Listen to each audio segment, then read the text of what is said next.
వాళ్ళ దాన్ని మీరు ఒకవైపు ఏమంటారు, రాజ్యాంగాన్ని కాపాడాలని చెప్పి ఆందోళన చేస్తారు. మరి రాజ్యాంగానికి వ్యతిరేకంగా తుపాకీ పెట్టి కాలుస్తూ అంటారు.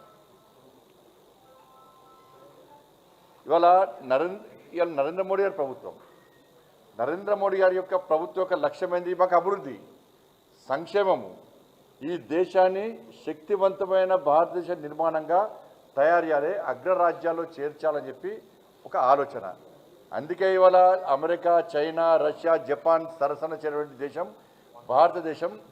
ఆర్థిక ప్రగతిలో 4వ స్థానానికి చేర్చిన గొప్ప వ్యక్తి నరేంద్ర మోడీ గారి యొక్క ప్రభుత్వం. నరేంద్ర మోడీ గారు మా లక్ష్యమైంది 2047 మా టార్గెట్. 2047లో అభివృద్ధి చెందినటువంటి భారతదేశంగా అగ్రరాజ్యంగా మార్చాలి అని చెప్పి మా లక్ష్యము. 2047 అగ్రరాజ్యంగా మార్చాలి, అభివృద్ధి చెందిన దేశంగా మార్చాలని చెప్పి వికసిత్ భారత్ లక్ష్యంగా మేము ముందు పోతాం. మీ లక్ష్యం అని చెప్పండి. మీ లక్ష్యం ఏంది? తుపాకులు పెట్టి కాల్చి చంపడం. మేం చేస్తున్న, నరేంద్ర మోడీ గారు చేస్తున్న, ప్రభుత్వం చేస్తున్న అభివృద్ధి మీకు కన్నా కనబడతలేదు. 25 కోట్ల మందిని పేదరికం నుంచి బయటకు చూసిన వ్యక్తి పరిస్థితి మీకు కనబడతలేదు. ప్రధానమంత్రి ఆవాస్ యోజన కింద పేదలకు ఇచ్చే ఇల్లు మీ ఇంటి కనబడతలేదు. ఖాళీ గుడిసెలు పెట్టి, గుడిసెలు వేసి ల్యాండ్ ఓనర్స్తో మాట్లాడుకొని పైసలు దొబ్బి మీరు వేసిన గుడిసెలలో జెండాలో ఎంతమందికి ఇల్లు ఇప్పించారు? మీరు ఎంతమంది గుడిసెలు కట్టించారు? మీరు చెప్పండి.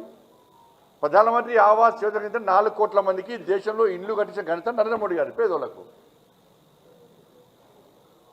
రేషన్ బియ్యం ఇస్తున్నాం. 10 లక్షల మందికి రోజ్గార్ మేళా పేరు మీద ఉద్యోగాలు ఇచ్చినాం.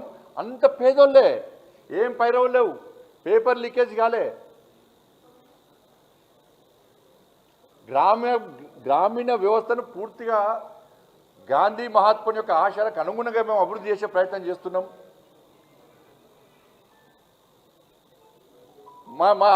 మా సిద్ధాంతం ఏంది? మా దీన్ దయాళ్ ఉపాధ్యాయ అని చెప్పి మాకు చిట్ట చివరి వ్యక్తికి సంక్షేమ ఫలాలు అందాలని చెప్పి అంత్యోదయ సిద్ధాంతమే ముందు పోతారు మేము. మరి మీ సిద్ధాంతం ఏంది? పేదల కోసం ప్రశ్నిస్తాం, పేదల కోసం పోరాటం చేస్తామని చెప్పి మీరు అన్నారు. మరి మేము చేసిన అభివృద్ధి కనబడతలేదు, నరేంద్ర మోడీ చేసిన అభివృద్ధి కనబడతలేదు. కేవలం మతం కొంత చూస్తారు. మేము ఏం అభివృద్ధి చేసినా అభివృద్ధి గుర్తిస్తారు. మతం పేరుతో అభివృద్ధి ప్రయత్నం చేస్తారు.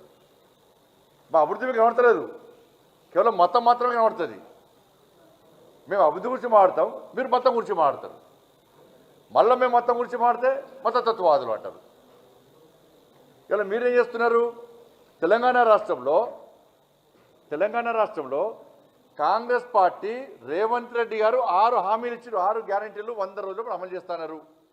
2500 రూపాయలు ఇచ్చిండ్రా? మరి మీరు ఎందుకు సమర్థిస్తున్నారు? ఆ ప్రభుత్వంలో ఎందుకు భాగస్వామ్యమయ్యారు మీరు? 4000 రూపాయలు ఆసరా పెన్షన్ ఇస్తున్నారు, ఇచ్చిండా? ఇయ్యలేదు. మరి ఎందుకు ఈ ప్రభుత్వంలో భాగస్వామ్యమయ్యారు మీరు?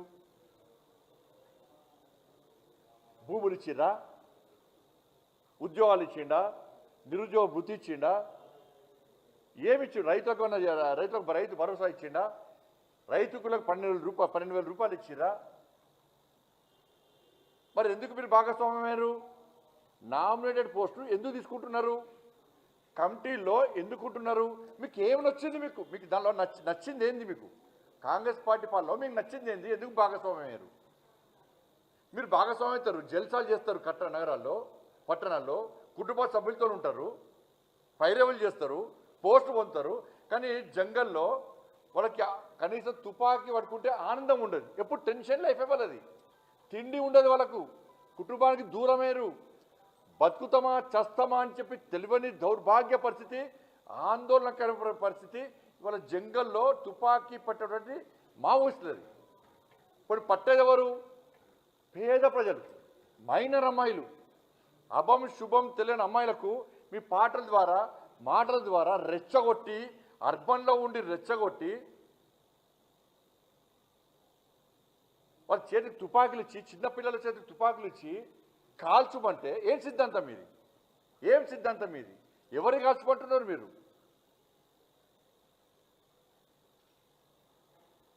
మేము ఇవన్నీ ఇలా మీరు ఇక్కడ రెచ్చగొడతారు. పోనీ 10 రోజులు తుపాకీ పట్టుకొని జంగాలు తిరిగితే ఈ అర్బన్ నక్సల్స్ తెస్తుంది.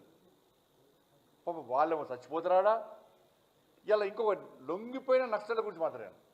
లొంగిపోయిన మావోయిస్టులు వాళ్ళు ఎంత నిజాయితీ పరులు అంటే వాళ్ళు బయటకు వచ్చినాక ప్రభుత్వం ఇచ్చేటువంటి సహాయ సహకారాలతో మాత్రమే బతికే పరిస్థితి వాళ్ళది. కానీ అర్బన్ నక్సల్స్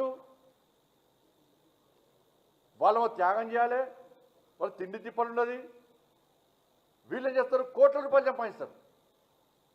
ఏమనంటే ఆ సుందర విజ్ఞాన కేంద్రాన్ని కూర్చొని మీటింగ్లు పెడతారు, ఇందిరా చౌక్ దగ్గర 10 మందితో ధర్నా చేస్తారు, గొంగళ కూడా ఏదో చిన్న చిన్న పాటలు పాడతారు, ఏసీ రూమ్లో కూర్చుంటారు. మీకు ఏమాత్రం నైతికత ఉంటే ఎవరైతే ఇప్పుడు ప్రభుత్వం